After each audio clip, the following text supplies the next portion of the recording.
What's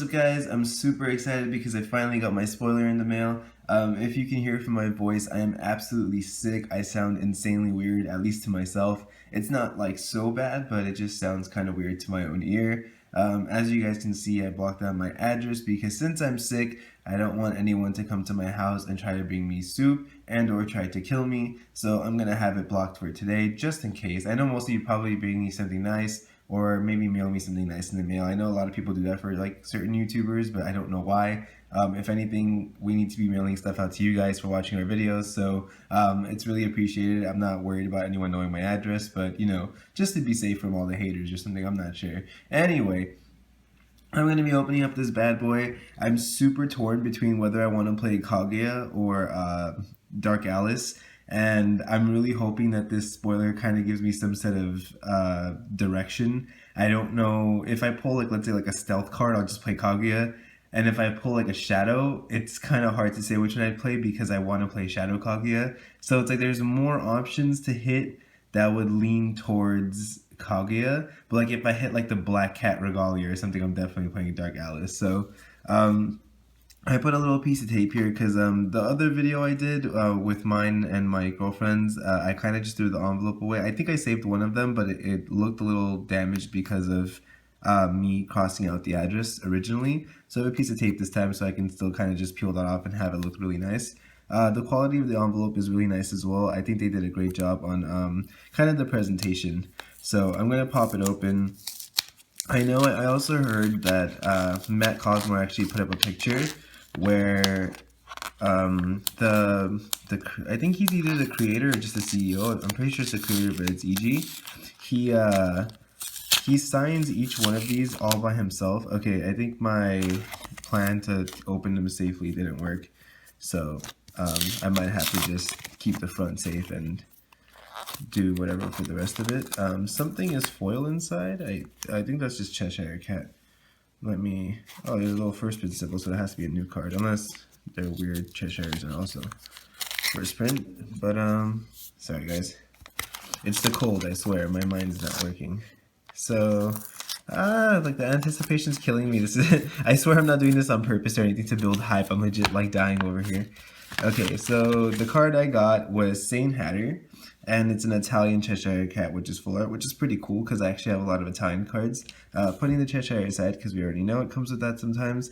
Sane Hatter is a 1 blue 2 colorless. We've already seen this spoiled actually. It says put a T counter on each Insomniac Dog, Dormouse, Sane Hatter, and September Hair you control, and then you can tap him to return a target resonator with total cost or less than equal to the number of Tea Party counters to the owner's hand. Then you remove the counters.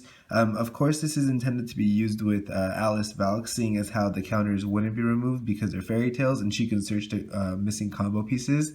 I'm not 100% sure about how I feel about these cards. I think the investment you kind of put into all of these cards seems a little bit too much unless you could really kind of safely get them on the field. If you think about it, I think the one drop says you can pay 1 blue to give everything a counter and then you can draw a card. It's like you might as well just use 4C at that point because you're playing the 1 blue to play the monster and then the 1 blue to use its effect.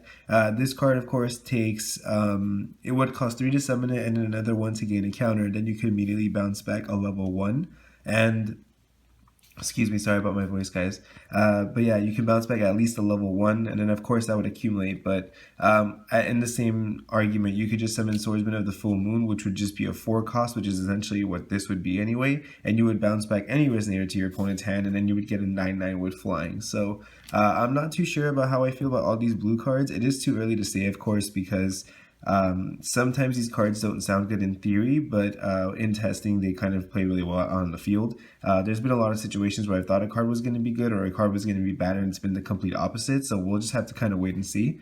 I'm actually still really happy that I got this though, because I'm not 100% sure. I don't remember if the quality of the other cards were the actual card, just because this is 100% the actual card. I think it was, but there's something about this that feels more straight out of the pack. The other one to me felt a little kind of just printed for the sake of kind of the spoiler set. And I actually kind of quite like this Italian cat. I didn't have an Italian one, so it's actually kind of nice to have. And then for the little envelope, I mean the little letter that comes inside, let me just set that down. It says, "Hello everyone, thank you for participating in the Twilight Wanderer quest. You who have so bravely stepped forward to undertake this task are exactly the kind of hero we here at Forcible have been looking for.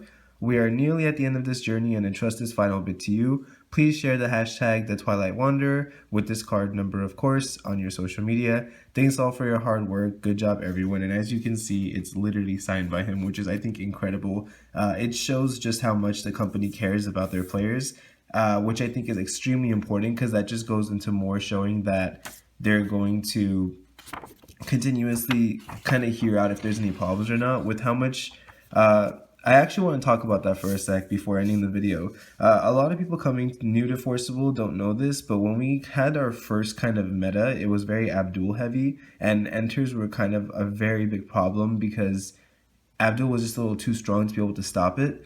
And the control matchup was just a really difficult one. It wasn't unbeatable or anything like that. You can still win with Grim, which was a really heavy enter deck, so it just shows that, you know, it's not completely unbeatable, but it's just kind of really annoying. I don't want to cover Faria's face, sorry, this mat is absolutely gorgeous, but yeah, they started putting the cards that say like when this card enters the field opposed to like the Cheshire Cat enter, which is a really good sign to me. I mean, a lot of people were complaining about Abdul being a problem back then, and I just like, I honestly respect the company so much for like, really listening to the players and solving it so quickly. We had that format up until like a little after MPR, which was just like one set after the game really actually even got anywhere. And that's so good to know that like immediately they were like, oh, okay, this is a problem, this is how we fix it. Same goes for just any of the cards now. A lot of people that don't play competitive sometimes will message me about stuff, how so-and-so is broken, and you know, how they feel like it's unfair. But if you actually look at it from a competitive point of view, which once again, anyone that knows me, I'm not a super competitive player, but I like keeping my mindset that way. I think it's totally fun to play casual and just have a good time, but I think your mindset should always stay competitive regardless if you're playing a fun deck or not, just because it really teaches you the fundamentals of the game, and it means even if you do build a fun deck, it'll be the best fun deck it can be. That's just how I think anyway. It's just kind of my opinion, but I can really respect the company for the hard work they put into building all these cards. Whenever I've been reading all the spoilers, and everything is so ridiculously just on point and fair that nothing seems broken. For example, with me contemplating between Dark Alice and Kaguya. So a lot of the Shadow Resonators, let's say Faria, she's a 5/5, which of course if you dropped it at turn 2, wouldn't be able to block a land slot per se, which means even though you'd get the lifelink because she heals for the damage she does, it's kind of a bummer to think that she has Carmilla's effect on turn 4, but can't really do much on turn 2 other than buff other shadows that you're most likely not going to have, because there's not really that many great 1-drop ones. And then if you look at Machina, he's a 3-drop void with 4/4, it's also poor stats. And if you look at Rezard's pretty high but has a higher requirement to summon him. Arla's a 7/5, which is still leaving him kind of in thunder range. Also can't block a land slot unless he trades. He also can't block Snow White. So the reason why I think it was made this way is because they're taking Dark Alice's -2/-2 on the whole field into consideration, which I think is extremely important. And of course, it's something that most card games would do. I'm not saying that it's particularly special, but to never miss a beat, I think is just absolutely ridiculous. Like, they made the entire Shadow archetype keeping in mind that if the -2/-2 is on the field, this is going to be something that players are kind of having. It would be too much for them to have relevant stats and to weaken your entire opponent's board, and now you can just block everything for free. And that's what's making it so hard for me to think about Kaguya and Dark Alice. So if I used Kaguya, I'd obviously give up the -2/-2 on their whole field. I'm talking about Dark Alice's God ability, by the way, for anyone that doesn't know. It's 2 black and you do -2 to their whole board for the rest of the game. So -2 attack, -2 defense, just forever until the end of the game. So I really find that interesting. It's like if I want to play Kaguya, I get the advantage of, you know, using the mine, which prevents them from attacking my shadows, therefore having more shadows on the field, which meets Rezard's requirement. And Rezard, of course, costs only 1 to set as well.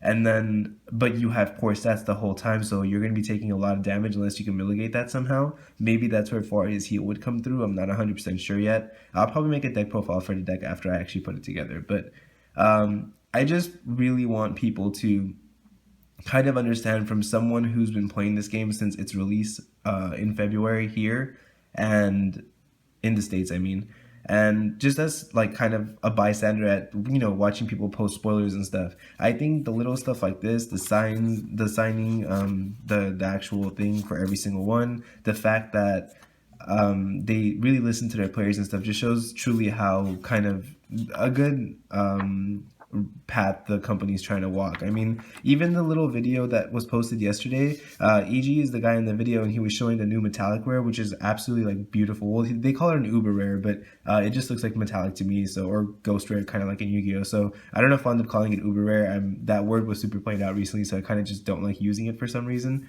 Don't really judge me. There's nothing wrong with the word. I'm just being weird. But yeah, he showed off that the packs have the little scanning thing for the QR code, and the backside of it is like you can scratch it and it has a scent to it, kind of like those like cologne thingies in magazines. And it's like, why not? Like, here you go, players. Like, it doesn't say that like, oh, we care about what your packs smell like. It says we're willing to invest the time to make something this like minuscule that's just pleasant for you. And that's how people should be thinking about it, which I think is absolutely ridiculous. I mean, it's so cool of them to just go, I'm going to sign every single letter we send out to you. And of course, if the game became like as big as Yu-Gi-Oh, I'm not sure if that's going to be a thing, but it doesn't matter. I mean, I haven't seen this much dedication even from other games, even early on when they first started. So it's like, they're signing everything. They're giving you a little cent in your pack, which I'm sure they have to invest some kind of money to be able to make, which just shows that, even though they're a smaller game and they're still trying to get there, they're still willing to put in the money they have to still please their players, opposed to trying to kind of like play it really safe and make sure that they're, not, spending a little too much, which in some like retrospect could be not the greatest decision, since a lot of people are probably just going to look past that or not even know that those things have sent. But for the players like me that, wake up every morning to make these videos, or DM073 or Matt Cosmore, or anyone like Cody, and, just anyone that makes YouTube videos, Luca as well, all the different card shops that do them, just everyone. I feel like we're the ones that appreciate this, because it's like, as some of the people that have been playing this game since the very beginning, it's so nice to just have a company say, you know what, we do care about what your opinion is. We do care about what you think is good for the game. We want to do even the smallest things to make you, happy. And I just love the direction the game's going. So sorry that kind of broke off for like a little, story session with me, and especially with this voice.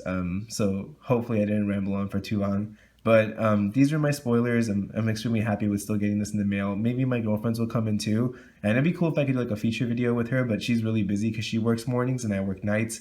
So we don't really have the time to like collab on a video or anything like that. But yeah, if you guys haven't yet subscribed, please make sure to, because I have a ton of videos coming, especially when the set drops, and especially when I'm better so I don't sound like this. And if you guys have any questions, please feel free to leave them in the comment section below, and I will definitely catch you guys next time.